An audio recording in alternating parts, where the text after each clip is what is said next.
more practice with multiplying and dividing fractions, rational expressions to be more specific. We need simplest form and then restrictions. So those are our objectives. To reach our objectives, easiest to go ahead and factor everything. Y equals, take a 4 from the first two terms, we get a 2x minus 1, and then we have 5 from the next two terms, 5 times the quantity x minus 3. In the denominator, we take out a 5 and we get a 2x minus 1, and in this denominator we take out a 3 and we get an x minus 3. How convenient. But before we cancel anything, we need to make sure we're finding our restrictions on the variable. If we add 1 and divide by 2, we get x equals 1/2, and then over here, setting that denominator equal to 0, we get x equals 3. So we have restrictions would be x cannot be 1/2 and x cannot be 3. So simplifying, we're going to cancel those factors, cancel the 5s, and we end up the only thing left over is y equals 4 up on top and a 3 down below, and that's it.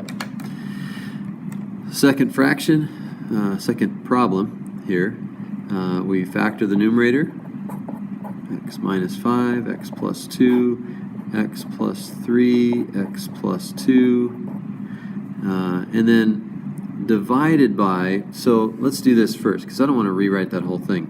I'm going to state the restrictions down here. Restrictions, I'm going to just say are. The restrictions are x cannot be negative 3, which makes that factor equal to 0.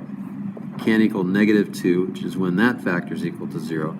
Now, this x plus 3, that we've already decided that x is not allowed to be equal to negative 3. So we don't have to restate that. We don't have to say, can't be negative 3, and then, oh yeah, by the way, it can't be negative 3. Well, we already said that. So we don't have to worry about that one because we've already stated the restriction. X can't be negative 3. Do not need to state it again. But remember, with division, that means invert and multiply. And so we're going to invert the second fraction, put parentheses around that for emphasis. And then once we do that, now that gives us another restriction, which x cannot be equal to 5 either. So we go ahead and cancel any like factors. X minus 5s get canceled, the x plus 3s get canceled, the x plus 2s get canceled. Do not put 0. Remember what this is a good example here, because a lot of times I see students put 0, they just leave it alone, they don't do anything, they don't know what to do. But the reason we don't put 0 is because what we're really doing, we get kind of lazy about this, at least I do. I don't write the 1 up there and the 1 down there. Really what you're doing is you are rewriting the fraction, and you're replacing the x minus 5 over the x minus 5 with 1 over 1, because it's simpler. Any number divided by itself is 1. The same goes with the x plus 2s as well as the x plus 3s. So really what we've done is we have replaced every one of these factors, top and bottom, with a 1. Therefore, when we multiply all the numbers up on top as well as all the numbers on the bottom, we get 1 over 1, which is 1. So therefore, f of x equals 1, except when x is equal to negative 3, negative 2, and 5. It'd be kind of interesting to look at the graph of this.